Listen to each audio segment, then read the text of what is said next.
बिस्मिल्लाहिर्रहमानिर्रहीम। Chapter number 13 biochemistry में आज का जो हमारा टॉपिक ऑफ डिस्कशन है वो है लिपिड्स। कि लिपिड्स हमारे पास क्या होते हैं, लिपिड्स के हमारे पास यूजेस क्या है और इसके साथ साथ लिपिड्स हमारे पास बनते कैसे हैं। तो लिपिड्स को डिस्कस करने से पहले हमारे पास दो तीन टर्मिनोलॉजीज़ है, उसके बारे में सबसे पहले हम अंडरस्टैंड करेंगे कि वो हमारे पास क्या होती है। सबसे पहले हम अंडरस्टैंडिंग करेंगे ग्लाइसरॉल के बारे में कि ग्लाइसरॉल हमारे पास क्या होता है। इसके बाद फैटी एसिड के बारे में हम अंडरस्टैंडिंग करेंगे कि फैटी एसिड हमारे पास क्या होता है और इसके साथ साथ ईस्टर के बारे में हम डिस्कशन करेंगे। तो इन तीन टर्मिनोलॉजीज को समझ लेने के बाद लिपिड्स को समझना हमारे लिए इजी हो जाएगा। तो फर्स्ट ऑफ ऑल हम स्टार्ट लेते हैं ग्लाइसरॉल से कि ग्लाइसरॉल आखिरकार हमारे पास क्या चीज़ होती है। यहाँ पर हमने लिपिड्स की डिफिनीशन लिखी है, लेकिन उसके लिए ज़रूरी क्या है कि आपको फैटी एसिड के बारे में पता हो कि फैटी एसिड हमारे पास क्या चीज़ होता है। लिपिड्स की यहाँ पर हमने डिफिनीशन लिखी है कि lipids are the macromolecules made up of fatty acid. जैसे कि हमारे पास ऑयल्स भी लिपिड है और फैट्स भी हमारे पास लिपिड में इंक्लूड होता है। तो मैक्रोमॉलिक्यूल हमारे पास ह्यूज मॉलिक्यूल होते हैं जिनका मॉलिक्यूलर मास हमारे पास बहुत ज़्यादा होता है, जैसे कि न्यूक्लिक एसिड है, प्रोटीन है, कार्बोहाइड्रेट है वगैरह वगैरह, ये हमारे पास मैक्रो मॉलिक्यूल है। लेकिन इस डिफिनीशन की समझ आपको तब आएगी जब आपको फैटी एसिड और ग्लाइसरॉल के बारे में पता हो कि ये हमारे पास क्या होते हैं। तो सबसे पहले हम डिस्कस करते हैं ग्लाइसरॉल को। तो ग्लाइसरॉल हमारे पास क्या चीज़ है, एक ऑर्गेनिक कंपाउंड तो है, लेकिन कौन सा ऑर्गेनिक कंपाउंड है, ये हमारे पास पोलियोल कंपाउंड होता है। पोलियोल कंपाउंड का क्या मतलब होता है, ऐसे कंपाउंड जिसमें एक से ज़्यादा हाइड्रोक्सिल ग्रुप मौजूद होते हैं। पोली का मतलब क्या होता है, पोली का मतलब होता है मेनी, और ऑल का जो वर्ड है ये हाइड्रोक्सिल के लिए यूज़ होता है। तो ऐसे कंपाउंड जिसमें एक से ज़्यादा हाइड्रोक्सिल ग्रुप मौजूद हो उसको हम नाम देते हैं पोलियोल कंपाउंड। फॉर एग्जांपल हमारे पास गिवन है यहाँ पर, इस पे तीन कार्बन एटम होते हैं, एक हमारे पास ये कार्बन, दूसरा हमारे पास ये कार्बन, तीसरा हमारे पास ये कार्बन। इस टर्मिनल कार्बन पर हमारे पास दो हाइड्रोजन लगे होते हैं और इस टर्मिनल कार्बन पर हमारे पास दो हाइड्रोजन लगे होते हैं। एक हाइड्रोजन इस कार्बन के साथ अटैच होता है, एक हाइड्रोक्सिल इस कार्बन के साथ, एक हाइड्रोक्सिल इस कार्बन के साथ और एक हाइड्रोक्सिल इस कार्बन के साथ अटैच होता है। तो आप लोग यहाँ पर देख सकते हैं कि कितने हाइड्रोक्सिल ग्रुप यहाँ पर अटैच है, 3 हाइड्रोक्सिल ग्रुप यहाँ पर अटैच है। सो दैट्स व्हाई इसको हम कहते हैं कि ग्लाइसरॉल हमारे पास पोलियोल कंपाउंड है। ये क्या चीज़ है, ये हमारे पास ग्लाइसरॉल है, ये हमारे पास ग्लाइसरॉल है। क्यों यहाँ पर एक से ज़्यादा हाइड्रोक्सिल ग्रुप लगे हुए कार्बन एटम के साथ। सो इसको हम कहते हैं पोलियोल कंपाउंड। ये पोलियोल कंपाउंड का मतलब और मकसद होता है। सेकंड हमारे पास है कि ग्लाइसरॉल हमारे पास कलरलेस होते हैं, यानी इनका अपना कोई कलर नहीं होता है, जिस तरह हमारे पास वाटर का कोई भी कलर नहीं होता है। इसी तरह ये हमारे पास ऑर्डरलेस होते हैं, स्मेल इसकी कोई नहीं होती। इसी तरह हमारे पास ये स्वीट इन टेस्ट होते हैं, जायका इनका मीठा होता है, विस्कस होते हैं यानी कि गाढ़ा होते हैं, और इसके साथ साथ ये नॉन टॉक्सिक होते हैं, मतलब कि जहरीले हमारे पास ये नहीं होते। थर्ड पॉइंट हमारे पास है molecular formula of glycerol is C3H8O3। अब इस फार्मूले का मतलब क्या है कि कार्बन के कितने एटम होंगे, 3 कार्बन एटम होंगे। तो 1 2 3। हाइड्रोजन के कितने एटम्स होंगे, 8 हाइड्रोजन एटम होंगे, 1 2 3 4 5 6 7 और 8। और ऑक्सीजन के हमारे पास कितने एटम्स होंगे, 3, 1 2 और यह हमारे पास 3। तो ये इसका मतलब और मकसद है मॉलिक्यूलर फार्मूले का। अब डेंसिटी हमारे पास क्या चीज़ होती है, डेंसिटी हमारे पास होती है मास पर यूनिट वॉल्यूम, यानी कोई भी हमारे पास सब्सटेंस है उसका मास क्या है और वो कितनी जगह घेरता है, तो इसको हम कहते हैं डेंसिटी। अब ग्लाइसरॉल की डेंसिटी होती है 1.26 ग्राम पर सेंटीमीटर क्यूब। अब इसका मतलब क्या है, अगर हम ग्लाइसरॉल की 1.26 ग्राम इसके ले लेते हैं तो ये कितना स्पेस ऑक्युपाई करेगा, ये हमारे पास 1 सेंटीमीटर क्यूब स्पेस इसको ऑक्युपाई करेगा। तो इसका मतलब ये है 1.26 ग्राम का। नेक्स्ट पॉइंट हमारे पास है बॉइलिंग पॉइंट कि ग्लाइसरॉल का बॉइलिंग पॉइंट क्या होता है। तो ग्लाइसरॉल का बॉइलिंग पॉइंट होता है 290 डिग्री सी। अगर हम इतना टेम्परेचर ग्लाइसरॉल को प्रोवाइड करते हैं तो ये हमारे पास उबलना शुरू हो जाएगा। इसका आयोपेक नेम क्या होता है ग्लाइसरॉल का? आयोपेक का मतलब क्या होता है? International union of paper and applied chemistry है इसका मतलब है, ये इसके लिए स्टैंड होता है। इसका जो आईपेक नेम है वो है प्रोपेन 1,2,3 ट्रायोल। अब प्रोप का जो वर्ड है हम केमिस्ट्री में किस चीज़ के लिए यूज़ करते हैं? 3 के लिए यूज़ करते हैं, 3 के लिए यूज़ करते हैं। तो इसमें कितने कार्बन एटम है? 1 2 3। तो ये प्रोप का मतलब है। एन का मतलब क्या होता है कि ये जो कार्बन कार्बन एटम है इसके बीच में सिर्फ सिंगल बॉन्ड होगा। तो आप लोग यहाँ पर देख सकते हैं कि कार्बन कार्बन एटम्स के बीच में सिर्फ सिंगल बॉन्ड मौजूद है। 1 2 3 का क्या मतलब है? 1 2 3 का मतलब ये है कि फर्स्ट कार्बन पर एक हाइड्रोक्सल लगा हुआ है, सेकंड कार्बन पर दूसरा हाइड्रोक्सल लगा हुआ है, थर्ड कार्बन पर तीसरा हाइड्रोक्सल लगा हुआ है। तो 1 2 3 का मतलब ये है। ट्राई हमारे पास 3 होते हैं तो कितने हाइड्रोक्सल ग्रुप है? 3 हाइड्रोक्सल ग्रुप है। तो इसका आयोपेक नेम है प्रोपेन 1 2 3 ट्रायोल और मॉलिक्यूलर मास इसका जो होता है वो 92.93 ग्राम पर मोल होता है। तो ये ग्लाइसरॉल के बारे में कुछ डिस्कशन था कि ग्लाइसरॉल हमारे पास क्या होता है और इसको समझना हमारे लिए क्यों ज़रूरी है। नेक्स्ट हमारे पास है फैटी एसिड। अब फैटी एसिड हमारे पास क्या होता है? फैटी एसिड को भी हम डिस्कस कर लेते हैं कि फैटी एसिड हमारे पास क्या होता है। तो फैटी एसिड सेकंड पॉइंट हमारे पास है फैटी एसिड। Fatty acid. अब फैटी एसिड हमारे पास क्या होता है? फैटी एसिड बेसिकली हमारे पास एक कार्बोक्सिलिक एसिड होता है। क्या होता है? Carboxylic acid. Fatty acid is basically a carboxylic acid. ये हमारे पास एक कार्बोक्सिलिक एसिड होता है और इसका जो जनरल रिप्रेजेंटेशन होता है वो हमारे पास कुछ इस तरह का होता है, RC डबल बॉन्ड O और यहाँ पर OH। यहाँ पर क्या है? यहाँ पर हमारे पास OH है। इस कार्बन के ऊपर हमारे पास कार्बोनाइल ग्रुप होता है और इस कार्बन के साथ एक हाइड्रोक्सल ग्रुप अटैच होता है। सो दैट्स व्हाई इसको हम कहते हैं ये हमारे पास बाई फंक्शनल ऑर्गेनिक कंपाउंड होता है। बाई फंक्शनल का क्या मतलब होता है कि इसमें एक से ज़्यादा फंक्शनल ग्रुप अटैच है, सो इसको हम कहते हैं by functional organic compound. Fatty acid हमारे पास एक कार्बोक्सिलिक एसिड होता है और ये हमारे पास बाई फंक्शनल ऑर्गेनिक कंपाउंड होता है। हम ये कह सकते हैं कि fatty acid is the building block of lipids. ये हमारे पास लिपिड्स का बिल्डिंग ब्लॉक होता है। जैसे कि amino acid is the building block of protein, इसी तरह हमारे पास fatty acid is the building block of lipid कि किस तरह फैटी एसिड और ग्लाइसरॉल आपस में कंबाइन होते हैं और हमारे पास लिपिड्स बनाते होते हैं। तो ये फैटी एसिड के बारे में डिस्कशन है। इसके बाद हमारे पास एक क्लासिफिकेशन ऑफ फैटी एसिड कि फैटी एसिड को हम 2 कैटेगरीज में डिवाइड करते हैं।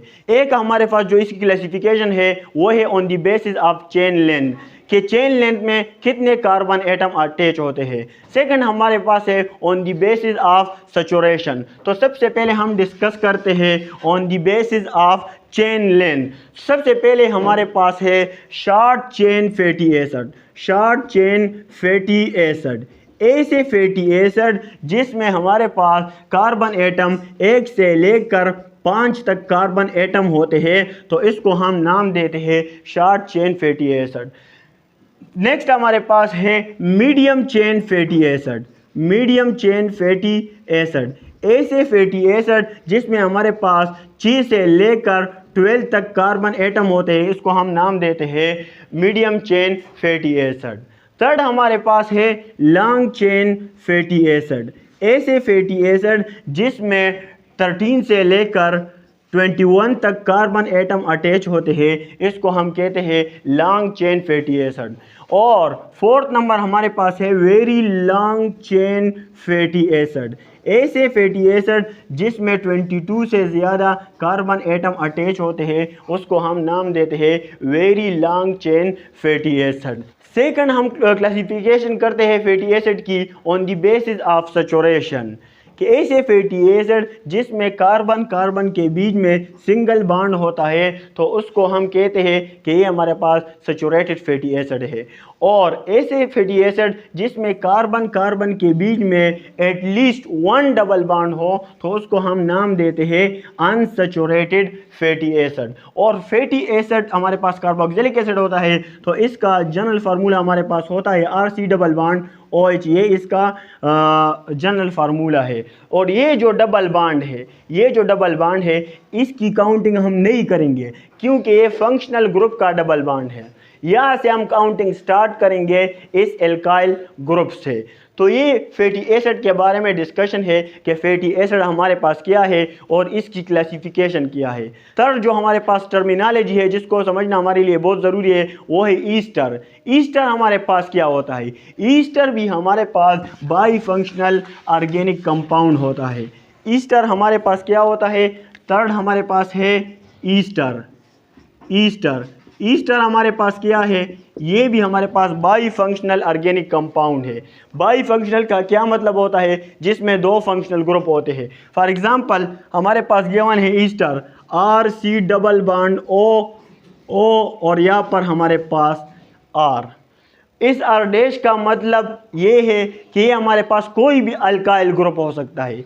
और ये इस R का मतलब है कि ये हमारे पास कोई भी मिथाइल और एल्काइल ग्रुप ये हमारे पास हो सकता है। मिथाइल भी हो सकता है, प्रोपाइल भी हो सकता है, बेंटाइल भी हो सकता है, वगैरह वगैरह। तो ये ईस्टर का जनरल रिप्रेजेंटेशन है और इसका जनरल फार्मूला है हमारे पास। ये भी हमारे पास बाई फंक्शनल ऑर्गेनिक कंपाउंड होता है। कैसे? क्योंकि एक फंक्शनल ग्रुप हमारे पास ये है और एक फंक्शनल ग्रुप हमारे पास ये है जिसको हम ईथर का फंक्शनल ग्रुप कहते हैं। तो ये तीन टर्मिनोलॉजीज है। एक हमारे पास है ग्लाइसरॉल, दूसरा हमारे पास है फैटी एसिड और तीसरा हमारे पास है ईस्टर। अब जो लिपिड्स है ये हमारे पास बनते हैं किसके नतीजे में? जब हमारे पास तीन फैटी एसिड वो रिएक्ट करते हैं, वो कंबाइन होते हैं या एक ग्लाइसरॉल कंपाउंड के साथ, तो रिजल्ट में हमारे पास जो कंपाउंड बनता है, रिजल्ट में हमारे पास जो चीज़ बनती है उसको हम लिपिड्स का नाम देते हैं। अब ये किस तरह हमारे पास बनते हैं तो इसको हम ज़रा देख लेते हैं कि लिपिड्स हमारे पास बनते कैसे हैं। यहाँ पर हम इसको इरेज कर लेते हैं। सबसे पहले हम यहाँ पर ग्लाइसरॉल का एक मॉलिक्यूल उठा लेते हैं। हमारे पास ग्लाइसरॉल है, हमारे पास कार्बन, यहाँ पर भी कार्बन, यहाँ पर भी कार्बन, यहाँ पर एक हाइड्रोजन है, यहाँ पर दूसरा हाइड्रोजन है, यहाँ पर भी हाइड्रोजन, यहाँ पर भी हाइड्रोजन और यहाँ पर भी हमारे पास हाइड्रोजन। यहाँ पर एक हाइड्रोक्सल है, यहाँ पर दूसरा हाइड्रोक्सल है, यहाँ पर हमारे पास तीसरा हाइड्रोक्सल है। एक ग्लाइसरॉल मॉलिक्यूल, एक ग्लाइसरॉल कंपाउंड को तीन फैटी एसिड चाहिए लिपिड्स को कंपोज करने के लिए। तो यहाँ पर हम तीन फैटी एसिड ले लेते हैं। हमारे पास है RC डबल बॉन्ड O और यहाँ पर OH, यहाँ पर RC डबल बॉन्ड O और यहाँ पर OH, यहाँ पर RC डबल बॉन्ड O और यहाँ पर भी OH। अब ये दोनों जब आपस में कंबाइन होते हैं तो होगा क्या? यहाँ पर डिहाइड्रेशन होगी। डिहाइड्रेशन का मतलब ये है कि यहाँ पर वाटर मॉलिक्यूल की एलिमिनेशन होगी। वाटर मॉलिक्यूल यहाँ से एलिमिनेट होगा। तो कैसे वाटर मॉलिक्यूल हमारे पास एलिमिनेट होता है? वाटर मॉलिक्यूल की एलिमिनेशन हमारे पास कुछ इस तरह होगी। यहाँ पर ऑक्सीजन और हाइड्रोजन के बीच में कोवेलेंट बॉन्ड बना हुआ है। तो ये क्या करेगा? ऑक्सीजन की इलेक्ट्रोनेगेटिविटी ज़्यादा है तो ऑक्सीजन यहाँ पर जो शेयर पेयर इलेक्ट्रॉन है इसको अपनी तरफ ज़्यादा अट्रैक्ट करेगा, जिसकी वजह से ऑक्सीजन नेगेटिव चार्ज गेन करेगा और हाइड्रोजन हमारे पास पॉजिटिव चार्ज गेन करेगा। अब इस प्रोटॉन को अपना डुप्लेट कंप्लीट करने के लिए दो इलेक्ट्रॉन की ज़रूरत है और वो दो इलेक्ट्रॉन इसको कहाँ पर नज़र आ रहे हैं? वो दो इलेक्ट्रॉन इसको ऑक्सीजन के पास नज़र आ रहे हैं। तो ये प्रोटॉन क्या करेगा? ये प्रोटॉन यहाँ पर आके ऑक्सीजन से लोन पेयर ऑफ इलेक्ट्रॉन को एक्सेप्ट करेगा और इस ऑक्सीजन के साथ हमारे पास अटैच हो जाएगा, जिसकी वजह से ऑक्सीजन पॉजिटिव चार्ज गेन करेगा। ऑक्सीजन कौन सा चार्ज गेन करेगा? पॉजिटिव चार्ज गेन करेगा, क्योंकि हमें पता है केमिस्ट्री में जो मॉलिक्यूल जो कंपाउंड हमारे पास lone pair of electron donate करता है तो वो पॉजिटिव चार्ज गेन करता है। अब ऑक्सीजन हमारे पास मोर इलेक्ट्रोनेगेटिव है तो वो पॉजिटिव चार्ज को कभी भी बर्दाश्त नहीं करेगा। तो ये क्या करेगा? ऑक्सीजन और कार्बन के बीच में ये जो बॉन्ड बना हुआ है, यहाँ पर जो शेयर पेयर इलेक्ट्रॉन है इसको ऑक्सीजन अपनी तरफ ज़्यादा अट्रैक्ट करेगा, जिसकी वजह से ये बॉन्ड हमारे पास ब्रेक हो जाएगा। बॉन्ड की ब्रेकिंग हमारे पास हो जाएगी, ऑक्सीजन का पॉजिटिव चार्ज ख़त्म और कार्बन पर हमारे पास पॉजिटिव चार्ज आ जाएगा। इसी तरह हमारे पास यहाँ से वाटर मॉलिक्यूल की एलिमिनेशन हो जाएगी, यहाँ से ये वाटर मॉलिक्यूल हमारे पास एलिमिनेट हो जाएगा। तो यहाँ से एक वाटर मॉलिक्यूल हमारे पास एलिमिनेट हो गया है। अब same is the case here, यहाँ से भी वाटर मॉलिक्यूल की एलिमिनेशन हो जाएगी और यहाँ से भी हमारे पास वाटर मॉलिक्यूल की एलिमिनेशन हो जाएगी। इसी तरह हमारे पास 3 वाटर मॉलिक्यूल यहाँ से एलिमिनेट हो जाएंगे और यहाँ पर भी हमारे पास कार्बन पॉजिटिव, यहाँ पर भी हमारे पास कार्बन पॉजिटिव, यहाँ पर ऑक्सीजन नेगेटिव और यहाँ पर हमारे पास ऑक्सीजन नेगेटिव। तो इसका जो अगला स्ट्रक्चर हमारे पास होगा वो कुछ यूँ होगा कि RC डबल बॉन्ड O-, यहाँ पर ऑक्सीजन के ऊपर माइनस चार्ज है, यहाँ पर भी RC double bond O oxygen minus, यहाँ पर भी ऑक्सीजन माइनस और यहाँ पर कार्बन प्लस है। तो ऑक्सीजन और कार्बन के बीच में हमारे पास बॉन्ड बन जाएगा, ऑक्सीजन और कार्बन के बीच में हमारे पास क्या हो जाएगा? बॉन्ड बन जाएगा और इसको हम कहते हैं लिपिड्स। ये हमारे पास लिपिड्स है। अब हम इसको डिस्कस करते हैं कि इसमें ऑयल कौन सा होगा और हमारे पास फैट कौन सा होगा। फैट हमारे पास कौन सा ईस्टर है और लिपिड ये ऑयल्स हमारे पास कौन सा ईस्टर है। तो कार्बन के हमारे पास 2 हाइड्रोजन लगे हुए हैं, यहाँ पर भी हमारे पास 2 हाइड्रोजन लगे हैं, यहाँ पर भी हमारे पास हाइड्रोजन है और यहाँ पर भी हमारे पास हाइड्रोजन है। तो इसको हम नाम देते हैं लिपिड्स का। इसको हम किस चीज़ का नाम देते हैं? लिपिड्स का। तो अगर हमारे पास अनसैचुरेटेड फैटी एसिड के नतीजे में ट्राइग्लाइसराइड बनता है, ये हमारे पास क्या है? ट्राइग्लाइसराइड। ये हमारे पास ट्राइग्लाइसराइड है। ट्राइग्लाइसराइड हम इसको क्यों कहते हैं? क्योंकि इसमें 3 फैटी एसिड हमारे पास यूज़ होते हैं इसकी फॉर्मेशन में। तो अगर अनसैचुरेटेड फैटी एसिड और ग्लाइसराइड आपस में कंबाइन होते हैं और इसके नतीजे में हमारे पास कोई ट्राइग्लाइसराइड बनता है तो उसको हम ऑयल्स का नाम देंगे। और अगर सैचुरेटेड फैटी एसिड और ग्लाइसरॉल के बीच में अगर हमारे पास बॉन्ड बनता है इसी तरह और इसके नतीजे में हमारे पास कोई ग्लाइसराइड बनता है उसको हम नाम देते हैं फैट्स का। इसके बाद हमारे पास है सोर्सेज ऑफ लिपिड्स, कि हमारे पास लिपिड कहाँ से ऑब्टेन होते हैं। तो बेसिकली लिपिड्स के हमारे पास 3 किस्म के सोर्सेज है जो कि हम कह सकते हैं कि ये हमारे पास नेचुरल सोर्सेज ऑफ लिपिड है। यहाँ पर हम हेडिंग दे देते हैं सोर्सेज ऑफ लिपिड।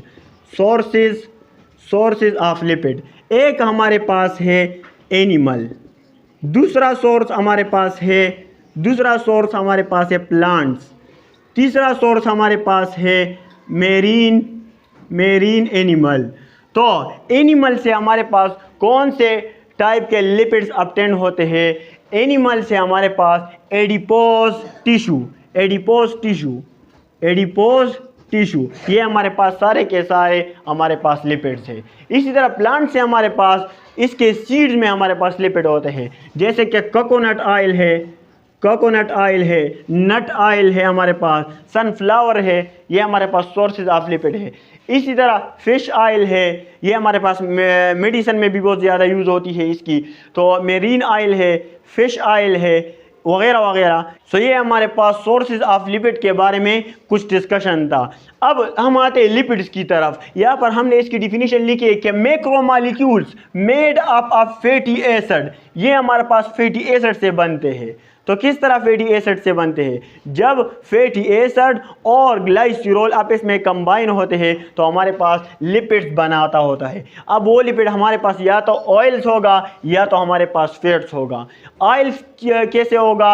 जब हमारे पास अनसैचुरेटेड फैटी एसिड और ग्लाइसरॉल आपस में कंबाइन होते हैं तो रिजल्ट में हमारे पास ट्राईग्लाइसराइड बनेगा और उस ट्राईग्लाइसराइड को हम नाम देते हैं ऑयल का। जब सैचुरेटेड फैटी एसिड और ग्लाइसरॉल अब इसमें रिएक्ट करते हैं, कंबाइन होते हैं, तो नतीजे में हमारे पास जो ग्लाइसराइड बनेगा उसको हम फैट्स का नाम देंगे। डिफिनीशन की तरफ दोबारा आते हैं। Macromolecule made up of fatty acid. ऐसे मैक्रोमॉलिक्यूल हमारे पास कौन से मॉलिक्यूल होते हैं? ऐसे मॉलिक्यूल जो हमारे पास ह्यूज साइज के होते हैं, ह्यूज इसका मोलर मास होता है, तो उसको हम मैक्रोमॉलिक्यूल का नाम देते हैं। जैसे कि हमारे पास प्रोटीन है, जैसे कि हमारे पास न्यूक्लिक एसिड है, कार्बोहाइड्रेट है, वगैरह वगैरह, इसको हम मैक्रोमॉलिक्यूल का नाम देते हैं। तो ऐसे macromolecule, lipids are that type of macromolecule which are made up of fatty acid, जो हमारे पास फैटी एसिड से बनते हैं, क्योंकि fatty acid is the building block of lipid. So this is all about lipids. Okay, thanks.